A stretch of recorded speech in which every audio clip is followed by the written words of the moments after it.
Hola, yo soy Mila y esto es La Bóveda de los Libros y hoy vamos a hablar de las lecturas que he terminado a lo largo del mes de marzo.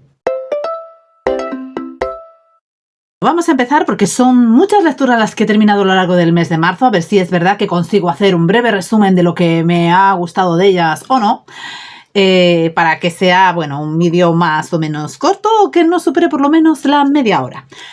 Y va sin orden ni concierto. Intriga en Bagdad de Agatha Christie, que fue de las últimas lecturas casualmente que terminamos a lo largo del mes de marzo. Entonces, bueno, pues en esta ocasión no teníamos ni a Poirot ni a Miss Marple. Era una lectura así como de espías en la que puedo decir que yo personalmente y la mayoría de los que estábamos en el club nos hemos encontrado completamente despistados. O sea, para nada... Intuíamos lo que podía pasar. Bueno, la primera tanda que leímos no murió nadie, ni pasaba nada, entonces estábamos aquí, no pasa nada. Supongo que pase lo que pase, pasará en la siguiente tanda. En la siguiente tanda ya empezaban a pasar cosas. No sé, a mí me traía por la calle de la amargura, digamos, me tenía un poco loca, pues los motivos que tenía una persona de las que aparecía en la historia para decidir marcharse, abandonarlo todo y perseguir a otra persona, haciéndose pasar, pues, bueno, por una persona que no era, pues, no sé. Yo es que ya desconfiaba de todo, porque no tenía mucho sentido. Quizás en ese aspecto sí que me desconcertó un poco, no tenía mucho sentido, ¿no? O sea, esta persona se hacía pasar por familiar de un obispo, después por familiar de un arqueólogo. Todo porque quería llegar a un sitio en concreto. Bueno, por la obra ya sabemos a dónde debería de querer llegar, ¿no? Pero, no sé, me tuvo bastante perdida esta historia. Te llamaré Celia, de María Montesinos. A ver, esta es una novela biográfica o una biografía novelada sobre Elena Fortún, la creadora de Celia. De cómo era tanto su vida personal, su matrimonio, que pasaba por bastantes altibajos, todo lo que fueron consiguiendo las mujeres en aquella época. A ver, no hay, como quizás decía alguno, muchos giros inesperados igual, mucha emoción, o sea, no pasan cosas sorprendentes, ¿no? Porque, por lo que he leído, está bastante adaptada a lo que es su biografía personal. Bueno, con algún que otro toque cambiado para darle un poco más de verosimilitud a la historia y, bueno, matizar algunos aspectos determinantes, pero bueno, cómo se fueron creando el liceo donde se reunían las mujeres para empezar la lucha por sus derechos. Por aquí teníamos a Victoria Kent, a María Lejárraga. Bueno, había un montón de mujeres importantes de aquella época. Creo que estaba, no sé si era la prima o la hermana de Pío Baroja, la mujer de Menéndez Pidal. Bueno, un montón de mujeres que decidieron, pues eso, formar como una especie de club en un local. Allí había biblioteca, pues traían gente que hablaba sobre los derechos de las mujeres, sobre libros, sobre las historias. Ahí nuestra protagonista, que bueno, que en principio, pues su aspiración, o como era la aspiración de muchas mujeres en aquella época que no habían estudiado ni nada, pues era ser la mujer, ama de casa y demás, con lo que ella se agobiaba. Pues era, pues eso, ser la mujer de su marido, atender, ser ama de casa y demás, pero ella sentía que eso que la agobiaba, que no era lo suyo. Entonces cuando organizaron el liceo, formó parte de ese club y empezó a hacer actividades y empezó a estudiar, creo que fue biblioteconomía, bueno, eso, relacionado con las bibliotecas y los libros. Empezó, pues eso, a escribir, que le animaron a que empezara a escribir así cuentos. Eso, cómo empezó a publicar los relatos de Celia, cómo empezó a tener éxito en las discusiones que tenía con su marido, porque la quería ahí, sola en casa, que si el hijo se descarriaba o no hacía lo que tenía que hacer era culpa de ella, pero digo yo, para él, ¿para qué estaba? También, no sé.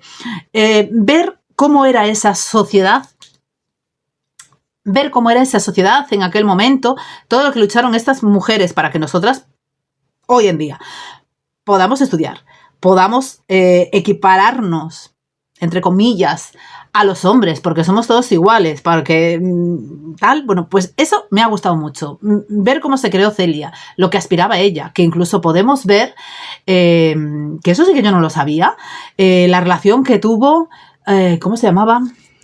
la muchacha esta que era grafóloga, ya no me acuerdo. Ya veis, mi memoria da mucho para sí. Es que... Matilde Ras se llamaba.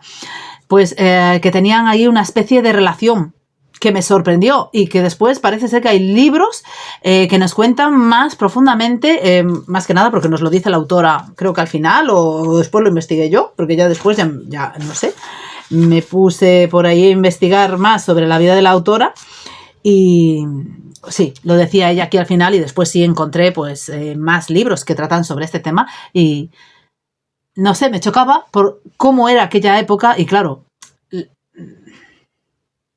descubrir esa sensación de amor que sientes hacia una persona de tu mismo sexo, una época en la que tenías que reprimirlo todo, porque aún encima, pues eso, se vino la guerra civil, que eso ya era casi al final, la gente te miraba mal, porque creo que Victoria Kent también estaba por allí con su pareja, o había otra, y ¡puf! La que se liaba por allí, que las miraban mal, pero muy mal, bueno, pues era bastante duro, ¿no? En aquellos momentos. Y a ver, yo, si queréis conocer la vida de Elena Fortún de una manera amena y entretenida, os aconsejaría el libro. No esperéis eso, giros dramáticos, ni giros así inesperados. A ver, no es una historia plana, pero está muy bien, porque además María Montesino la escribe genial y es un libro, pues eso, completamente recomendable para conocer lo que es la figura de Elena Fortún casi al 100%, como si estuviéramos leyendo un ensayo. Los amores de Silvia, de Elizabeth Gaskell. Esta historia que empezó así, bueno, que parecía que ni fu ni fa, que no iba a pasar nada, que nos aparecía un marinero por allí, que había sido herido, lo tenían algunos como un héroe, después teníamos a nuestra protagonista Silvia, que era muy amiga de otra chica, que después se le vio que la amistad esa no era tal, que la otra se pavoneaba mucho, bueno, en cuanto pudo casarse y anunció a todos que se casaba, vamos, que no le habrá otra cosa. En fin, Philip, que era un muchacho de allí también, que estaba súper enamorado de ella, bueno, eran primos, creo recordar, pero ella solo tenía ojos para este marinero. Bueno, es una tan trágica historia de amor. Ella solo veía por él, no entendía que era un marinero y que en cualquier momento igual la podía engañar, o no se sabe. Su primo solo quería estar con ella, entonces cada vez que ella le hablaba de él, veía lo enamorada que estaba del marinerito este y demás, sufría un montón. Y bueno, empiezan a suceder cosas, pero qué historia tan trágica. Es... no sé si decir el amor obsesivo o como una crítica a eso, yo diría más bien.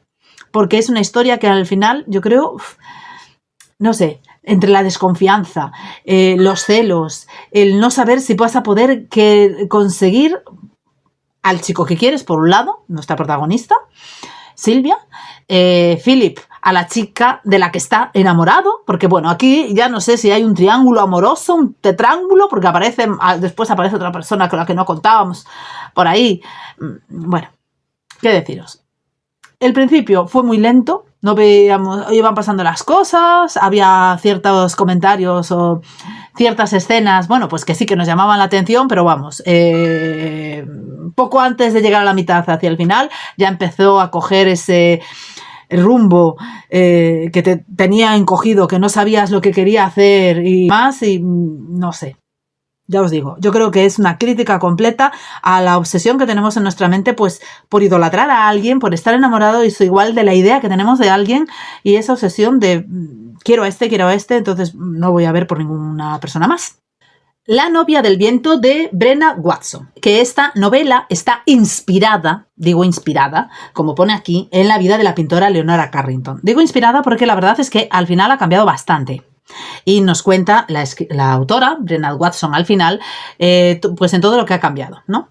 Nuestra protagonista es de una familia de la alta sociedad londinense, que, bueno, quiere ser independiente, no quiere que le diga con quién se quiere casar, ni quiere ni que le impongan esas normas que hay dentro de la alta sociedad, ¿no? Entonces, pues conoce a un pintor y ella le gusta pintar también y decide irse a Francia con ese pintor. Claro, el padre le dice que la va a desheredar, que no le quiere dar ni un duro, que se olvide de la familia y demás. Es una historia también trágica, digamos. Nuestra protagonista ha sufrido lo suyo, aún encima eso de no poder estar quizá con su familia, porque, bueno, la han dejado, aunque no todos, la han dejado de lado, por haberse escapado, por haberse ido a vivir con un hombre sin estar casada y aún encima siendo miembro de la alta sociedad londinense. ¿Cómo puede hacer eso? ¿Qué van a decir de ellos? Todo lo que han tenido que pasar, porque los dos, lo que les va a quedar aún por superar a lo largo de la historia, que no quiero revelaros todo lo que va a pasar, pero ya os digo que es una historia trágica, que encoge el corazón, pero que al mismo tiempo te llena de fuerza, de esperanza, pues es de esta mujer que aun teniéndolo todo como lo tenía, que estaba acostumbrada a tenerlo todo y a salirse con la suya por ser quien era, pues es capaz pues, de salir adelante con lo poco que consigue tener en esos momentos, porque se ha ido sin nada, ¿no? Consigue hacerse unos amigos, consigue hacerse un lugar en el mundo parisiense, consigue hacerse un poquito un lugar en el mundo de la pintura, poco, pero sí. Tendrán que acabar huyendo de Francia por culpa de la Segunda Guerra Mundial y a partir de ahí pues empezarán pues más vicisitudes, porque todo lo que le pasa a nuestra protagonista, de verdad, que encoge el corazón, sobre todo en la primera parte, y estás con él, con el corazón y un puño continuamente. Desde luego, también va a ser un libro casi de mis favoritos, diría, en lo que va a ir de año. Ya veremos, porque aún estamos en el mes de lecturas del mes de marzo, pero bueno, que ha sido una muy buena lectura. Pasión imperfecta, de Roberto Lapiz, que es una biografía novelada de Hedy Lamarr. La verdad es que este libro, teniendo en cuenta todo lo que estábamos leyendo hasta ahora, digamos que me dejó un poco... no sé si decir ni fu ni fa. A ver, la historia está bien, pero casi que le hemos prestado más atención a su primer marido que a la propia historia de ella. Aparte de... Sí, vemos como... ella progresa, se hace famosa, algo que no ve bien su marido, que tiene conversaciones con los militares y demás, ¿no? Porque recordemos que Hedy Lamarr, aparte de ser una bellísima actriz y una maravillosa actriz, también tuvo y realizó unos cuantos eventos que tuvieron repercusión en la Segunda Guerra Mundial. Yo pensé que también íbamos a ver más de eso, pero no. Digamos que casi... veíamos más la vida de su exmarido.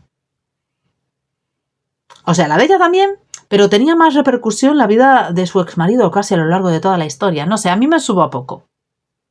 Yo esperaba más de esta historia. ¿Qué queréis que os diga? No sé. Y eso que pensé, porque tiene...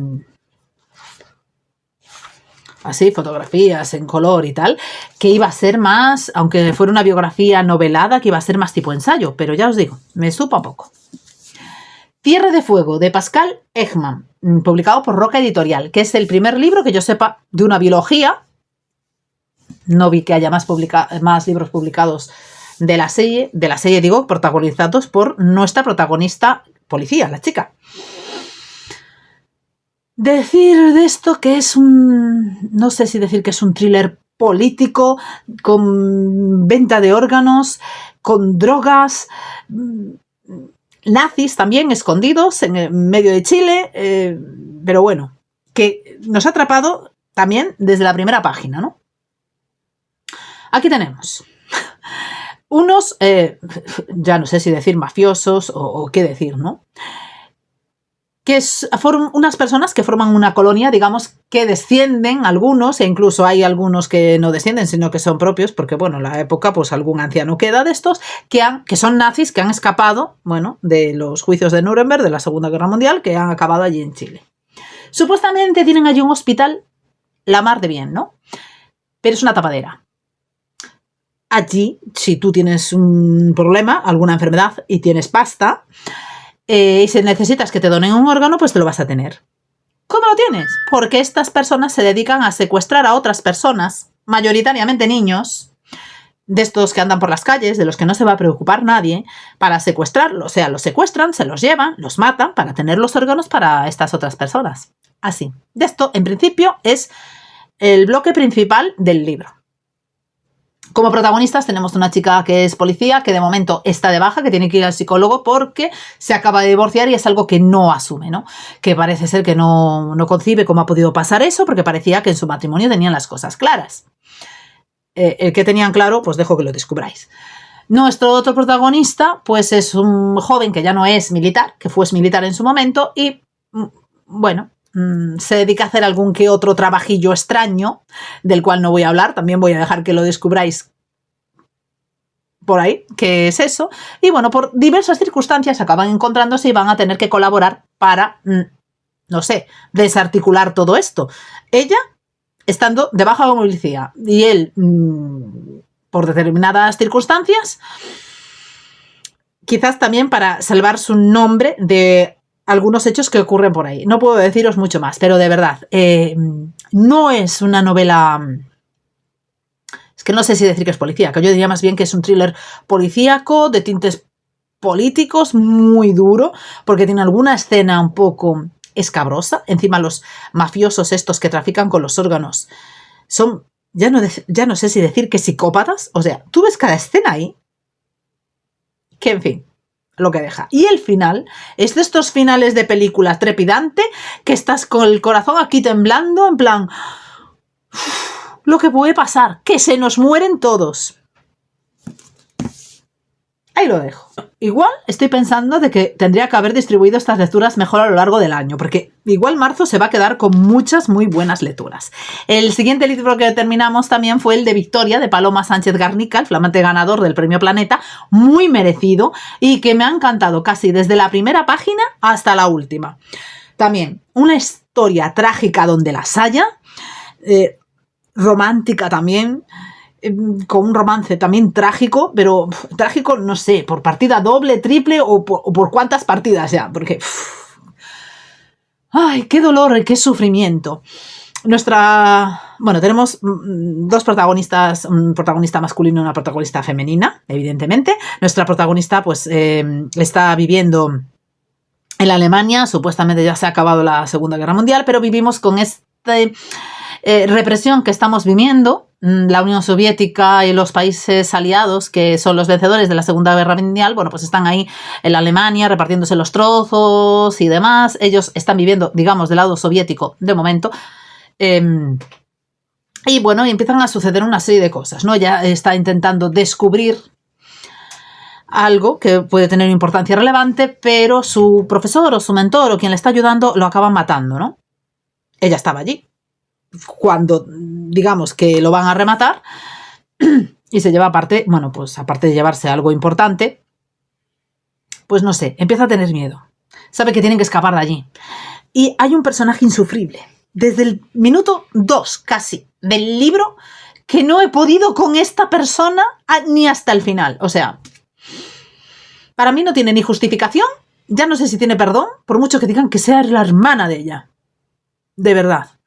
Es que desde el primer momento que la ves, cómo la oyes, de verdad tenéis que leerlo. Ya veréis cómo desde el minuto 2 que empecéis a leerlo y os encontréis con esta persona, no la vais a poder aguantar. Es que de eso que la odiáis, no tiene perdón de Dios. En cuanto a nuestro protagonista masculino, porque, bueno, se acaban conociendo, pero después hacemos flashback y vamos a conocer parte de su pasado, pues decir también que ha vivido una historia antes de conocer a Victoria, pues bastante trágica, digamos, ¿no? Nuestro protagonista es un abogado. Él luchaba no le importaba a quién tuviera que defender, si era negro, si no. Además, estamos hablando, fijaros en qué época, ¿no? Acabada la Segunda Guerra Mundial, que los negros tampoco tenían ningún derecho, prácticamente, en Estados Unidos. Bueno, ni prácticamente ni nada, ¿no? Y, de verdad, pobrecillo de él. No sabéis lo trágica que fue su vida, lo que ha sufrido y lo que ha tenido que aguantar después, sabiendo muchas cosas que ha tenido que saber después. De verdad. ¿Qué libro en el que se manifiesta el dolor, el sufrimiento, ya no solo de ella, sino también de él, lo que han tenido que sufrir, tanto en sus respectivas, por parte de sus respectivas también familias. En el caso del política, digamos, su familia de sangre bien, En el caso de ella, pues que lo va a tener que abandonar todo por salvarle la vida igual a quien no tanto lo merece. Pasión imperfecta de Julia Quinn, que es el segundo libro de la serie de los Bleedon, y qué libro más divertido. Quizá porque nuestra protagonista es súper divertida. Es, bueno, si recordáis del anterior libro, digamos que es la prima que acogía a la chica americana, bueno, a su prima, en casa, ¿no? Que tenía por amigo también a un noble, que nadie entendía que supuestamente era con quien se tenía que haber casado ya hace algunos años, pero no, sí, ellos vieron que no congeniaban y decidieron ser amigos. Bien, por esa parte, ¿no? Entonces está pasando unos días en casa de su prima, recién casada, o ya no me acuerdo si era recién casada, bueno, pero que ya estaba casada, y allí conoce, bueno, pues el que va a ser, el que terminará siendo su pareja aquí, ¿no? Bueno, ya el primer encuentro fue súper divertido. Que nuestra protagonista necesite de tener gafas, porque no ve, y además es bastante obvio muchas veces que es miope y que no ve, pues hace pues, que sucedan cosas bastante divertidas, a pesar de que nuestro protagonista masculino ya le dice, pero mira, tú igual necesitas gafas. Y yo no, yo no necesito gafas. Que es muy cómica, que tiene unas salidas de verdad magníficas, que te diviertes un montón con ella, bueno, porque él es más trágico, digamos. Él tiene un pasado un poco oscuro, tiene unas vivencias un poco, bueno, sórdidas, porque ha estado en la guerra aquí en España. Y entonces, bueno, pues la acompaña ese pasado turbulento que hace que todo el tiempo esté pensando que yo no merezco a ninguna mujer, yo no me puedo casar porque mira lo que he hecho y demás. Pero ella es tan adorable, tan simpática, y de verdad, con esas salidas de tono, que piensa que todo es normal. O sea, las etiquetas que hay en la sociedad de que no pueden verte nunca con un soltero, o no puedes ir a visitar a un soltero porque si no, ¿qué dirán? En el campo no, eso no se lleva, ¿qué va? No sé, se inventa, pues eso, mil y una. Ella reconoce casi desde el principio que está enamorada de él, y pues quiere que él salga de su caparazón. Entonces se imaginará de todo. El problema es que hay alguien que le está inventando mensajes a él en plan, estoy aquí, nos vamos a ver pronto, o algo así era. En plan, que te estoy esperando, o me las vas a pagar, o algo así, ¿no? Al principio piensa él que está dirigido a los anteriores dueños de la casa. Pero claro, cuando ya sucede también en Londres, va a ser que no. Ese es un grave problema dentro de esta historia de amor tan simpática y tan divertida. Envenenado en Garditon Crescent de Anne Perry, que es el 8º libro de la serie de Thomas Pitt. Ay, aquí, es que no puedo hablar porque forma parte de la serie, de todos los intrincados de la familia que tiene que ver con la mujer de Thomas Pitt.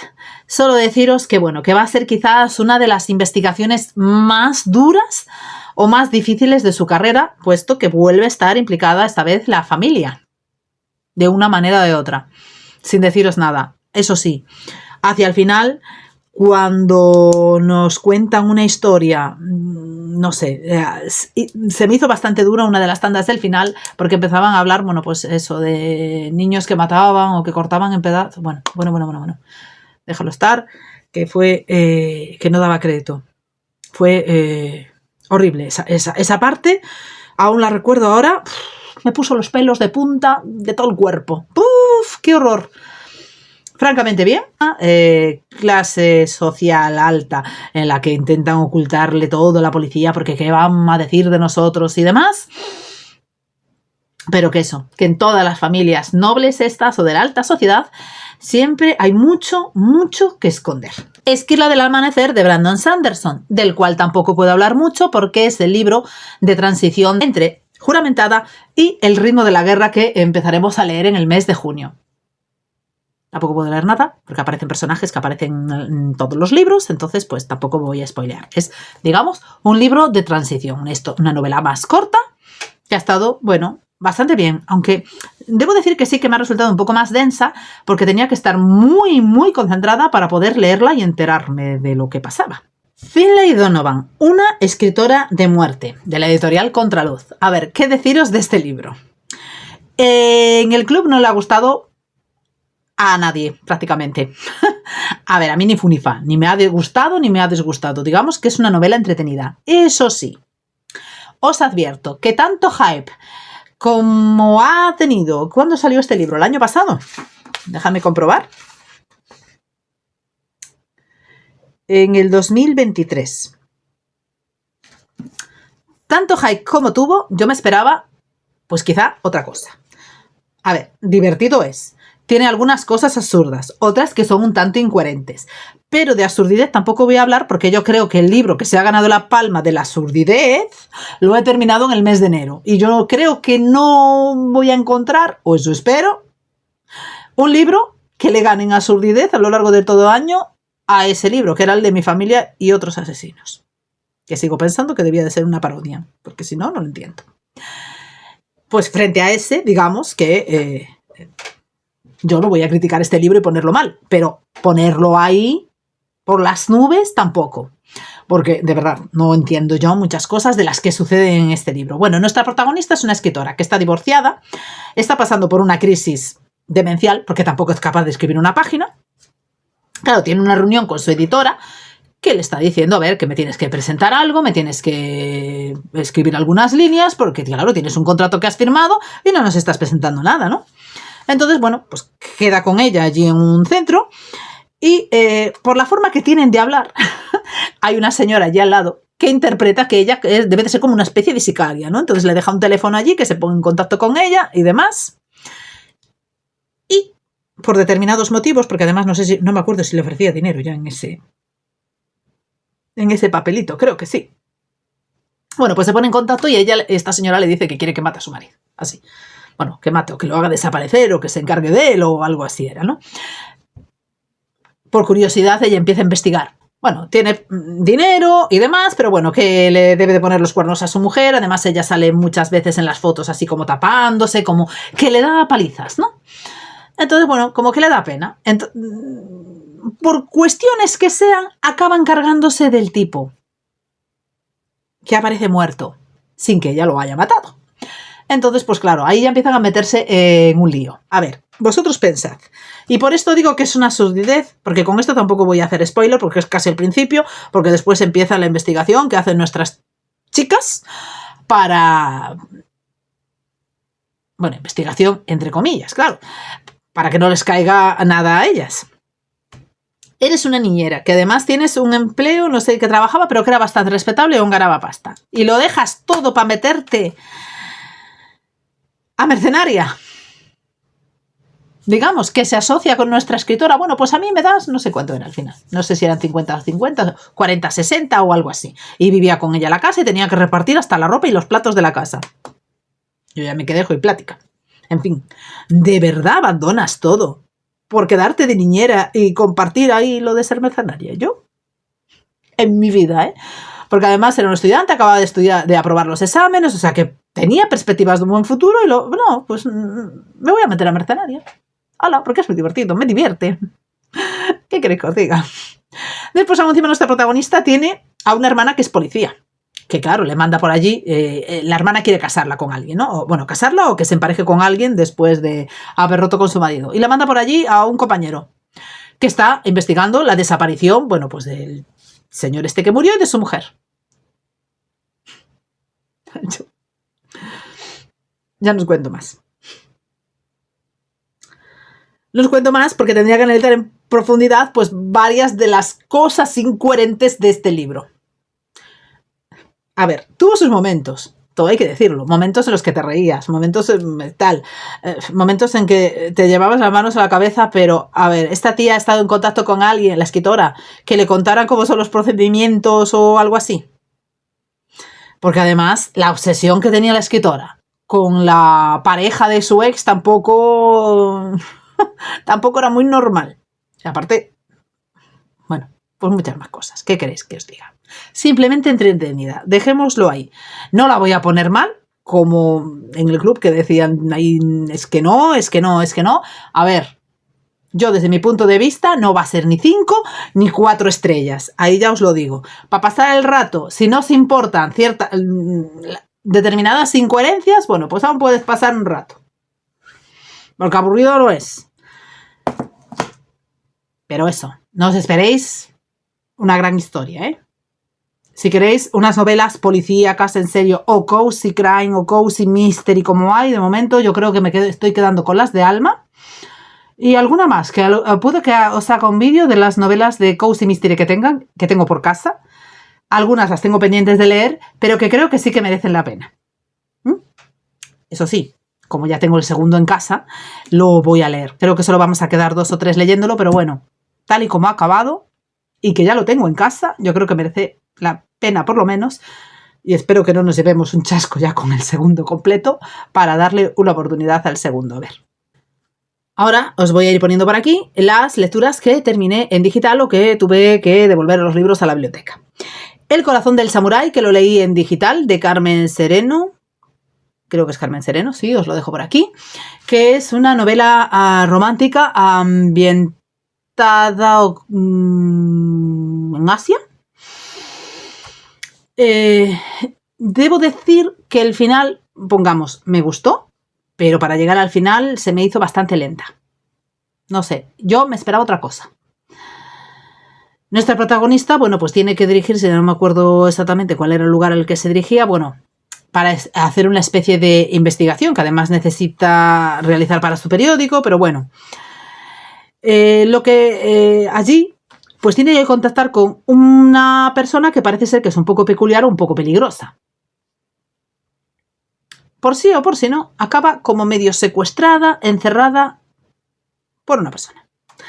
Casi la mayor parte del libro, pues están allí encerrados, hablando, aparte de que se puedan ir enamorando o no el uno del otro, que siguen estando secuestradas, por cierto. Pero, no sé, se me hizo quizás muy lenta hasta el final. No daba yo cogido el hilo.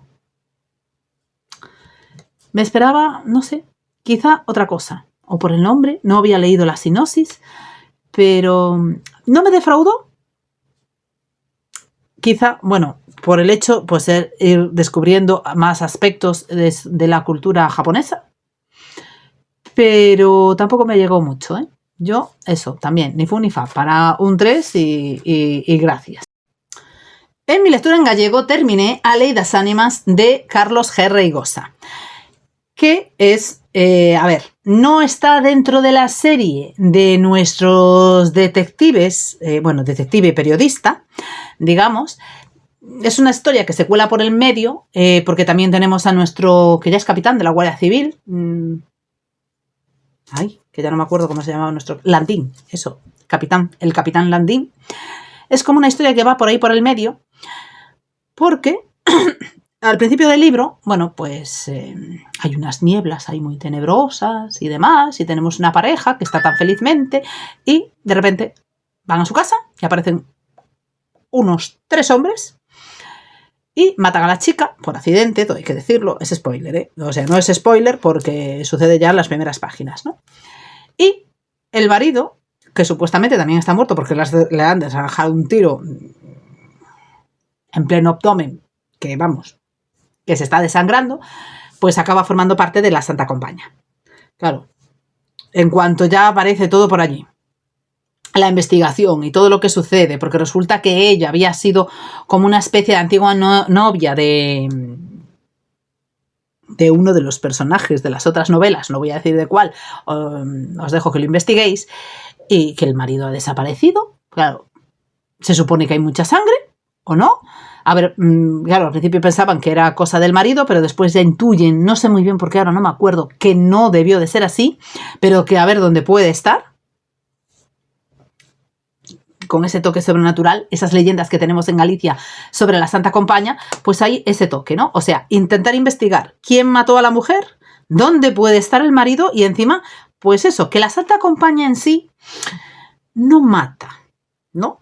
Pero hay como, pueden crear ciertos fenómenos o ciertas psicología que se te meta a la mente o que puedas ver cosas que no hay para que seas tú el que se mate.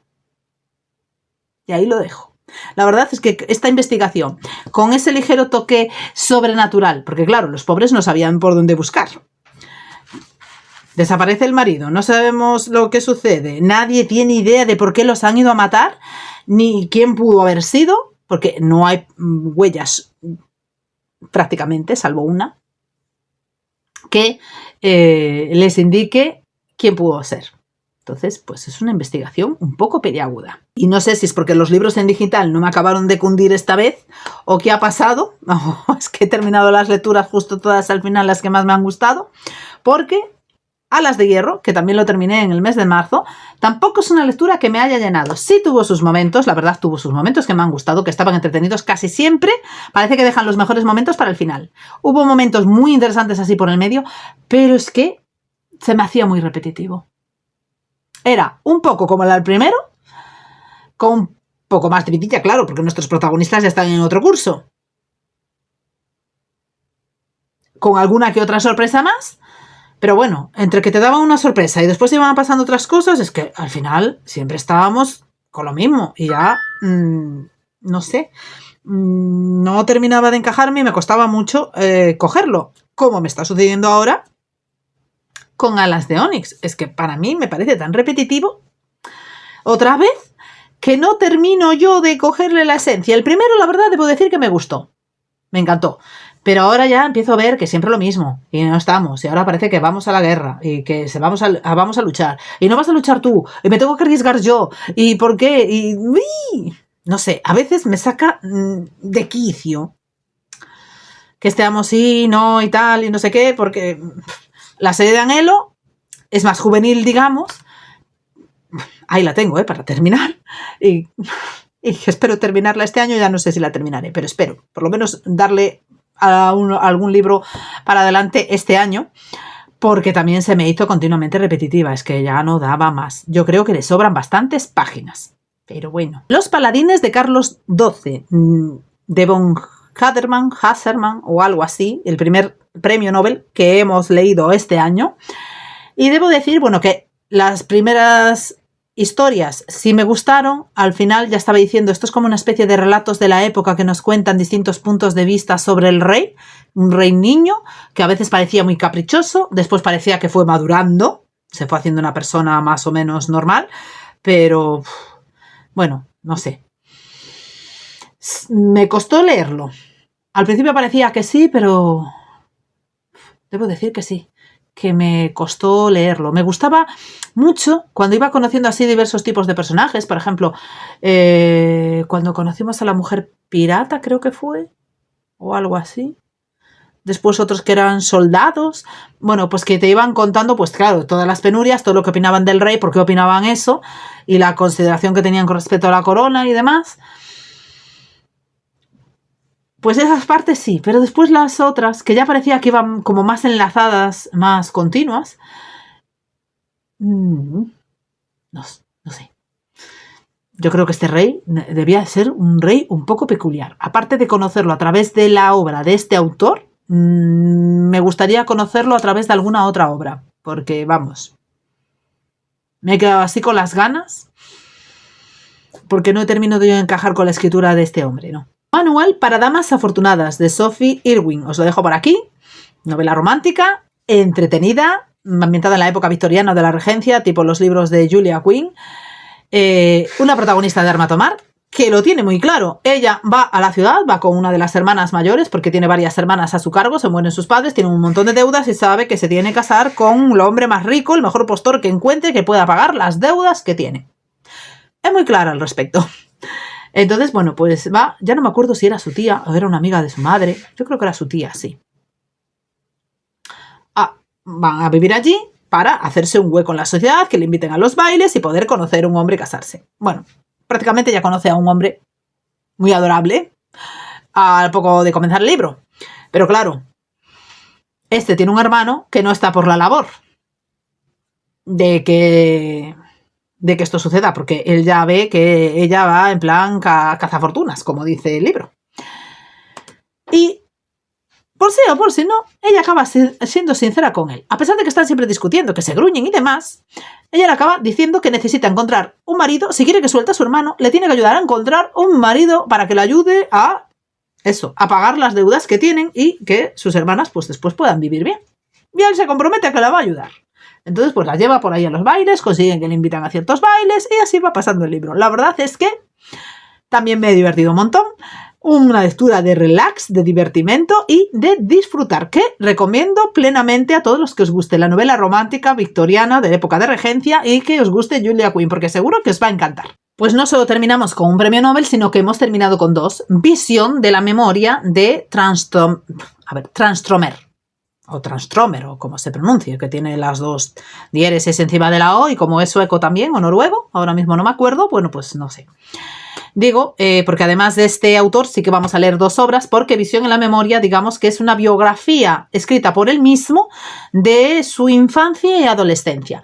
La verdad es que estuvo bastante bien. Nos ayuda a conocer no solo su vida en sí, sino cómo podía ser la época en la que vivió el autor. Entonces nos da como un punto de contacto y de referencia de su vida y de lo que lo llevó a escribir, porque tenemos en cuenta que a mí era lo que más me extrañaba, que estaba diciendo yo, pero este hombre ¿cómo acabó escribiendo? Porque a él le gustaban mucho los animalitos. Yo casi estaba diciendo que iba a ser veterinario y que después por algún motivo escribió poesía. Pues parece que ya cambió de planes antes. Y ahí está, ahí lo dejo. Pero bueno, me ha gustado conocer esos momentos del autor. Problema igual, que es una biografía escrita por él y evidentemente nos va a contar pues determinadas cosas y otras igual se las calla. Y solo su punto de vista. Ya está. También hemos terminado, casi a principio de mes, otra historia de 5. O de 10, como queráis. El asesinato de Sócrates, que algunos de los que lo estaban leyendo en el club no le terminó de cuajar, porque había bastantes batallas, había bastante historia política, pero qué maravilla de historia, porque lo tenía todo también. Traiciones, venganza, misterio, porque teníamos a nuestro personaje Perseo, que no sabíamos de dónde salía. Su padre, digamos, estaba de viaje, los atacan, matan a su mujer que estaba embarazada, por lo tanto a su hijo, pero se encuentra un bebé del que se hace cargo y dice que es el hijo que tuvo su mujer.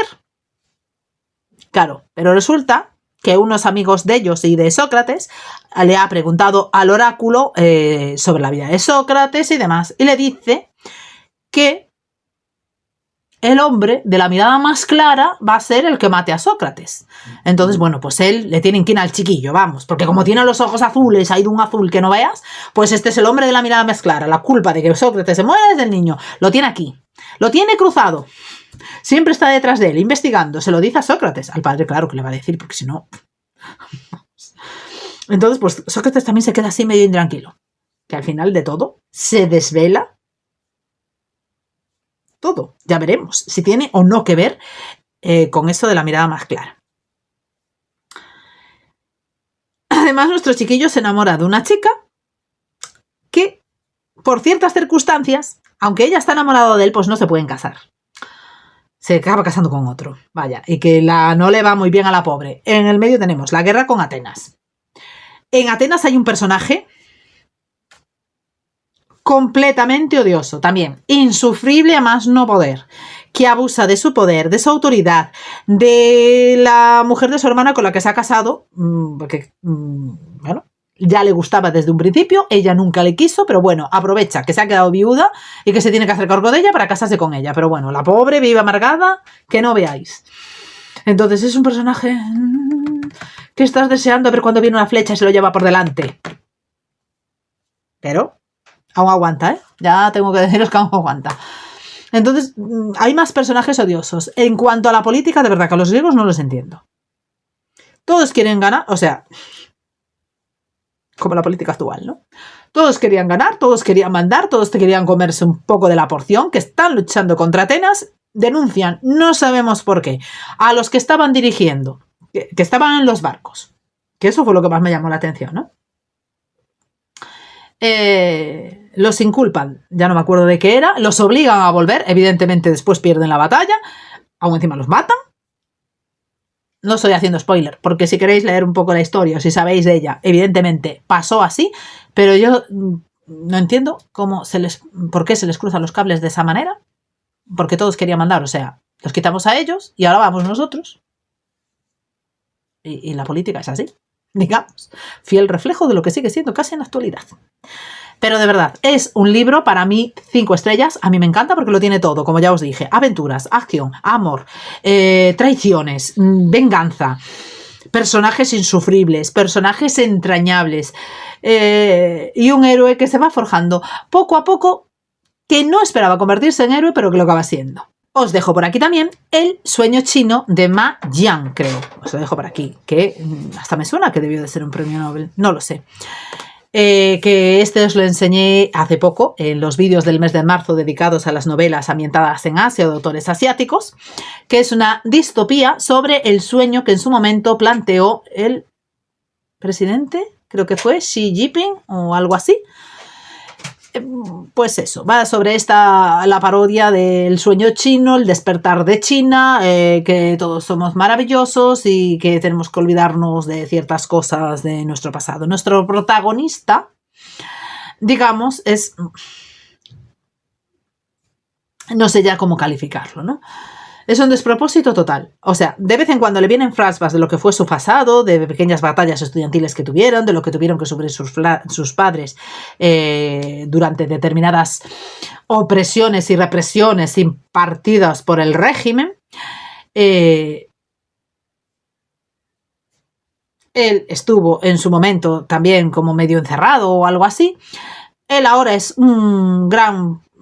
tiene como gran poder dentro de todo este conglomerado, pero le están viniendo esos flashbacks y esos recuerdos que le pueden hacer patinar. Además, tiene numerosas amantes, es un corrupto de cuidado y acaba patinando. En un momento acaba patinando. Ya no os digo en cuál. Entonces, bueno, pues todo eso del sueño chino, que se les infla la boca tanto de la maravilla de hay que olvidarse de todo, tenemos que olvidar lo que nos hace el régimen, bueno, pues todo es felicidad, armonía y maravilla y vamos a ser guays, pues entre comillas. Hasta aquí son todas las lecturas que he terminado a lo largo del mes de marzo, que son unas cuantas. Como veis, ha habido muy buenas lecturas, por lo menos para mí. Otras no tanto, otras que ni fu ni fa, o sea que ha habido para todos los gustos y además de todos los géneros. O sea que no podéis decir. Decidme si opináis lo mismo de algunas de las lecturas que he terminado, si tenéis las mismas opiniones que yo, si os han gustado, si no os han gustado, y el por qué, si queréis decirlo. Y nada, si os ha gustado el vídeo, dale a like, suscribiros para que YouTube os avise cuando subo nuevos vídeos y nos vemos en próximos vídeos. ¡Chao!